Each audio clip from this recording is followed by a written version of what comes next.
दोन चार करता करता भाऊ होतील बघ लाख, दोन चार करता करता होतील बघ लाख, तरी बिनधास्त रस्त्यावर फिरतो जणू नाही तुला पोलिसांचा धाक. तुला नाहीच तुझ्या व तुझ्या परिवाराची फिकीर, म्हणून राक्षसीपणा करून तू निघालाय या देशाची करण्या राख, या देशाची करण्या राख.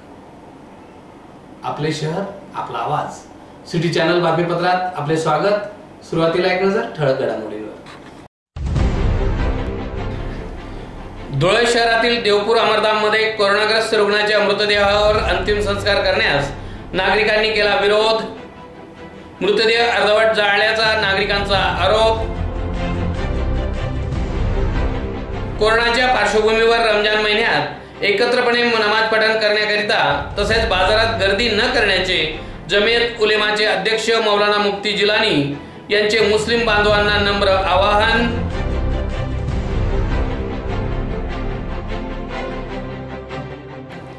कोरोनाशी लढताना पोलिसांना अद्ययावत मास्क व पुरेशी साधने उपलब्ध करण्याची धुळे शहर पोलीस बॉईज संघटनेच्या वतीने मागणी.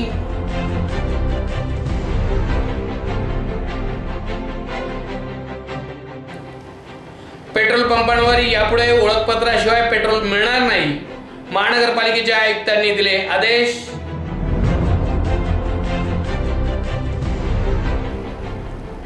धुळे शहरात जीवनावश्यक वस्तू खरेदी करताना ग्राहक आणि विक्रेत्यांकडून सोशल डिस्टन्सिंगच्या नियमांना फासला जात आहे हरताळ.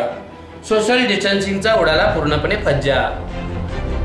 आता बातम्या विस्ताराने. धुळे शहरातील देवपूरमधील स्मशानभूमीत काल एका कोरोनाबाधित रुग्णाचा मृत्यू झाल्याने त्याच्यावर अंत्यसंस्कार करण्यात आले.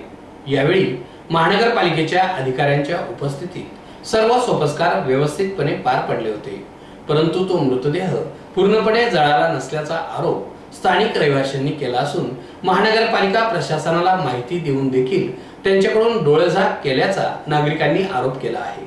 नागरिकांकडून यापुढे या स्मशानभूमीत कोरोना रुग्णावर अंत्यसंस्कार करण्यास विरोध केला आहे. धुळे शहरामध्ये कोरोनाचा प्रादुर्भाव वाढत असतानाच आता कोरोनाबाधित रुग्णांच्या मृत्यूनंतर लावण्यात येणाऱ्या विल्हेवाटीवरून राजकारण चांगलेच तापू लागले आहे. काल एका कोरोनाबाधित मृतावरील अंत्यसंस्कारानंतर दुसऱ्या दिवशी देखील ते प्रेत पूर्णपणे जळाले नसल्याचे स्थानिक नागरिकांच्या निदर्शनास आले. याविषयी स्थानिक रहिवाशांनी सांगितले की सदर अर्धवट जळालेल्या मृतदेहाविषयी माजी नगरसेवक कैलास चौधरी यांना सांगितले असता त्यांनी याची माहिती महानगरपालिका प्रमुखांना दिल्यानंतर देखील महानगरपालिकेचा कुठलाही अधिकारी किंवा कर्मचारी शहानिशा करण्यासाठी स्मशानभूमीत पोहोचलाच नव्हता. महानगरपालिकेच्या अक्षम्य दुर्लक्षितपणामुळे कोरोनाचा प्रसार या परिसरामध्ये वाढण्याची भीती नागरिकांमध्ये पसरली आहे. त्यामुळे यापुढे या स्मशानभूमीत कोरोनाग्रस्तांवर अंत्यसंस्कार करण्यास नागरिकांनी विरोध केला आहे.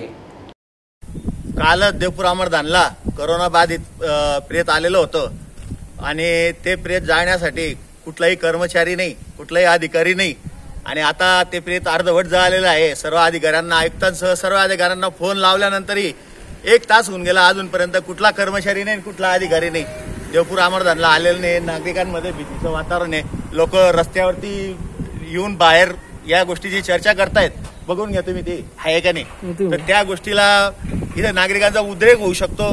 पोलीस प्रशासनाने आणि महानगरपालिकेने या गोष्टीकडे विशेष लक्ष द्यायला पाहिजे की जेणेकरून इतर नागरिकांच्या मनामध्ये जे धास्ती बसलेली ती धास्ती काढण्यासाठी अधिकारी कोणी एकही अधिकारी इकडे येत नाहीये. लोकांच्या मनात ते कोरोनाच्या धास्ती बसली आणि ते प्रेत अर्धवट जळालेलं आहे, वास येतोय म्हणे, असं लोक माझ्याकडे कंप्लेंट घेऊन येत आहेत. पण अधिकाऱ्यांना फोन करून अधिकारी येत नाहीये. काय महानगरपालिकेत काय चाललंय काही कळत नाहीये. घरात बसून ड्युट्या करतायत फक्त, रस्त्यावर कोणीच अधिकारी फिरत नाहीये. कृपया जर महानगरपालिकेने या गोष्टीची दखल नाही घेतली तर त्रस्त होऊन नागरिक रस्त्यावर उतरतील आणि त्याला मनपा प्रशासनच जबाबदार राहील. मी मोहन चिंतामण मोरे देवपूर परिसरात राहतो. काल जे कोरोना पॉझिटिव्ह शिंदेचं पेशंट या ठिकाणी जाळलं गेलेलं आहे ते प्रेत अजूनही पूर्णपणे जळलेलं नाहीये. तर ते प्रेत पूर्णपणे जळलेलं नाही याला जबाबदार कोण आहे? ते सॅनिटायझर झालेलं नव्हतं आतापर्यंत स्मशानभूमी.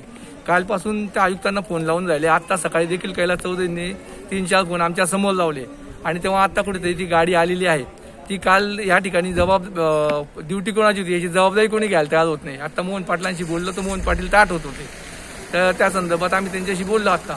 पण ही जबाबदारी नेमकी कोणाची आहे? मग ही महापालिकेची. या ठिकाणी महापालिकेच्या आयुक्तांनी या ठिकाणी आलं पाहिजे होतं. काल या ठिकाणी विलगीकरण कक्षाचा अर्ज देण्यासाठी आलो, तिचा अर्ज घेण्यासाठी आमच्याकडे कोणी नव्हतं नगरपालिकेमध्ये. म्हणजे आता आम्ही ज्या संबंधित नगरसेवक निवडून आलेले आहेत त्या प्रतिभाताई चौधरींना फोन लावला आत्ता. त्याच्यानंतर आम्ही कांतीलाल दाळवालेला फोन लावला आता. तर कांतीलाल दाळवाले फोन उचलत नाही, मुलाच्या हातात फोन देऊन टाकतो. माझे पप्पा शेतावर गेले, माझे पप्पा संध्याकाळी फिरायला गेलेत, असं उडवाउडीचे उत्तर देतात. यासाठी आम्ही नगरसेवक म्हणून निवडून दिले का? आणि इथं आयुक्तांनी आणि आरोग्य अधिकाऱ्यांनी या ठिकाणी प्रत्यक्ष यायला पाहिजे होतं. कालचा आज आम्ही वैयक्तिक संबंध जोपासतो म्हणून आरोग्य अधिकाऱ्याच्या कॅबिनमध्ये स्वीकारला गेला नाही, तर आज देखील स्वीकारला जात नव्हता. ही वाईट परिस्थिती आहे. त्यामुळे या ठिकाणी कोरोनाचं पेशंट या स्मशानभूमीमध्ये जाळू नये, त्यांची वेगळ्या ठिकाणी विल्हेवाट लावण्याची सोय करावी अशी मी विनंती करतो. कल रात में देवपुर एकरा देवी शमशान भूमि के अंदर कोरोना पॉजिटिव पेशेंट को लाकर जलाया गया और वो पेशेंट को पूरी तरह नहीं पूरा जलने भी नहीं दिया गया और वो लोग छोड़कर चले गए, जिसकी वजह से वो पेशेंट आधा ही जला और आधा डेड बॉडी वैसी थी और सवेरे तक वो आधी डेड बॉडी वैसी ही पड़ी रही। सवेरे जब लोगों का आना जाना शुरू हुआ, लोगों ने उसको देखा तो लोगों के दिल में एक डर बैठ गया कि ये कोरोना का पेशेंट था, पॉजिटिव पेशेंट था और इसको जलाया गया यहाँ पर और आधी लाश वैसी पड़ी है। अब वो उसके वायरस कितने खतरनाक है ये तो सभी को पता है। तो ये प्रशासन की लापरवाही है जो इस कदर ये हादसा हुआ। अब इस शमशान भूमि के आसपास पूरी रहवासी बस्ती है और इतने सारे घर है और सभी धर्मों के घर है, हिंदू भी है, मुसलमान भी है। ये सब की जान का मसला है। प्रशासन ने ये बात को गंभीर तरीके से लेते हुए इस पूरे एरिया की सैनिटाइजिंग कराना चाहिए, है ना? और इस मुद्दे को जो है सीरियस लिया जाए।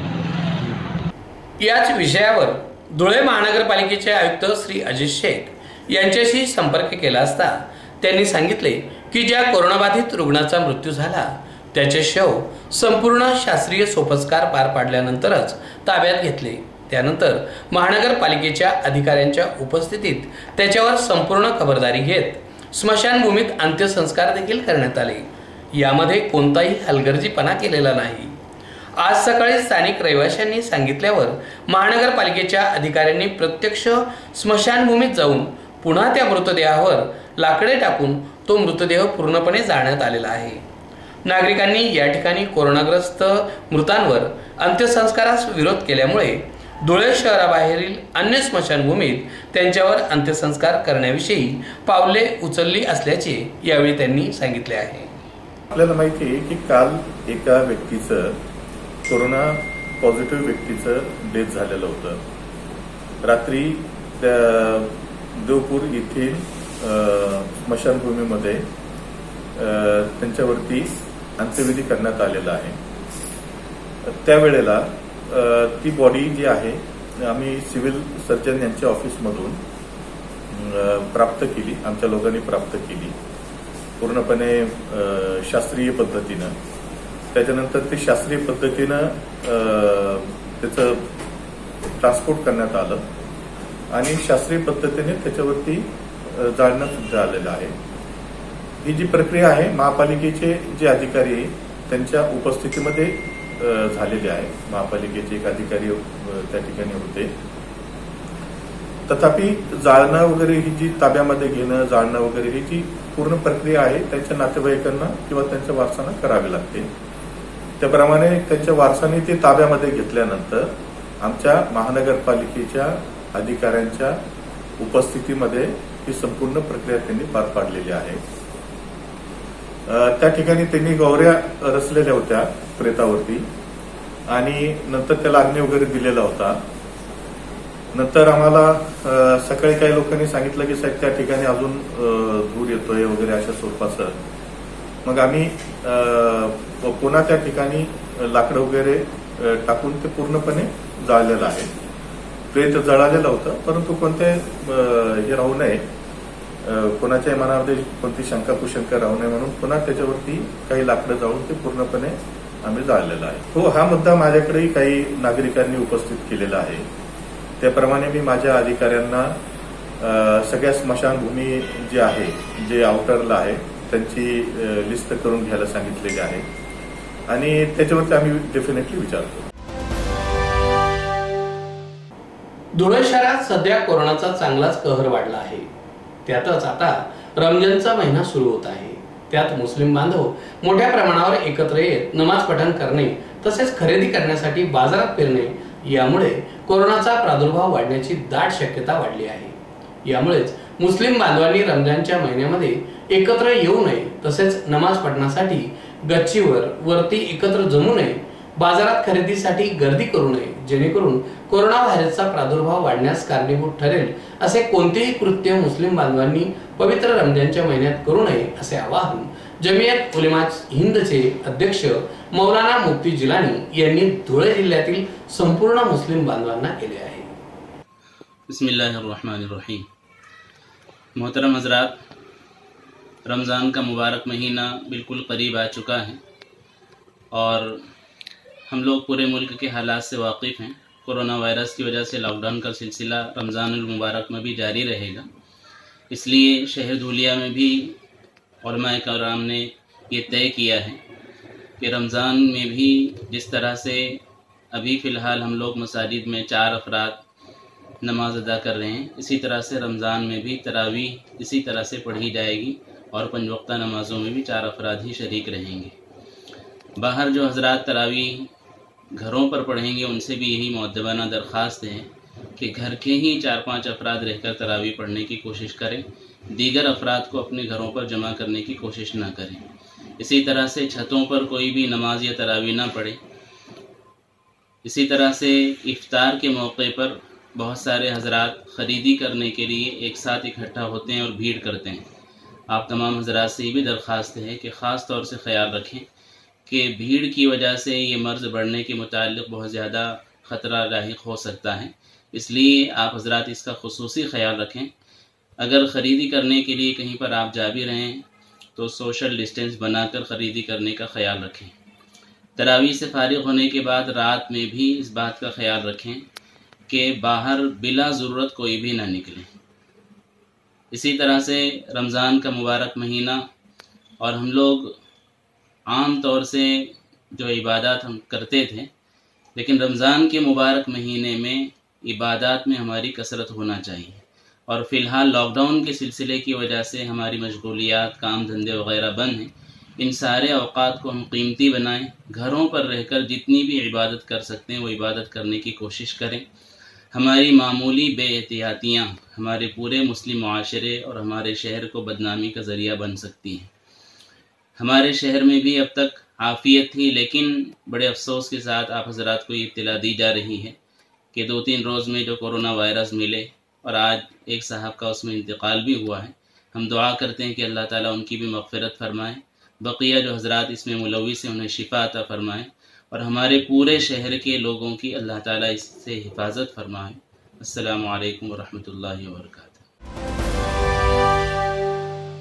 धुळे जिल्ह्यात कोरोना विषाणूशी लढण्यासाठी पुरेसा निधी उपलब्ध आहे आणि तो खर्च करण्याचा अधिकारही प्रशासनाला आहे असा दावा जिल्ह्याचे पालकमंत्री नामदार अब्दुल सत्तार करतात. मात्र प्रत्यक्षात जिल्ह्यातील बहुतेक पोलीस कर्मचारी सुरक्षा साधनांच्या अभावातच काम करीत आहेत. कर्मचाऱ्यांना सुरक्षित मास्क देण्यात आलेले नाहीत अशी माहिती धुळ्यातील पोलीस बॉईज संघटनेच्या वतीने देण्यात आलेली आहे. याविषयी सविस्तर माहिती देताना धुळे शहरातील पोलीस बॉईज संघटनेचे संदीप वाघ यांनी सांगितले की धुळे शहरात कोरोनाचे 19 रुग्ण झालेले आहेत. कोरोनाचा वाढता प्रसार पाहता धुळे शहरात पोलिसांना ठिकठिकाणी सर्वसामान्य नागरिकांची चौकशी करणे या कामी अनेक लोकांशी संपर्क येत असतो. ज्या परिसरात कोरोनाचे रुग्ण वाढलेले आहेत त्या ठिकाणी देखील पोलीस बंदोबस्त लावण्यात आलेला आहे. यावेळी पोलीस साधा मास्क वापरत आहेत. तरी कोरोनाचा वाढता प्रसार पाहता पोलिसांच्या सुरक्षिततेची काळजी घेण्यात यावी. त्यांच्यासाठी अद्ययावत मास्क व इतर साधने उपलब्ध करून द्यावीत.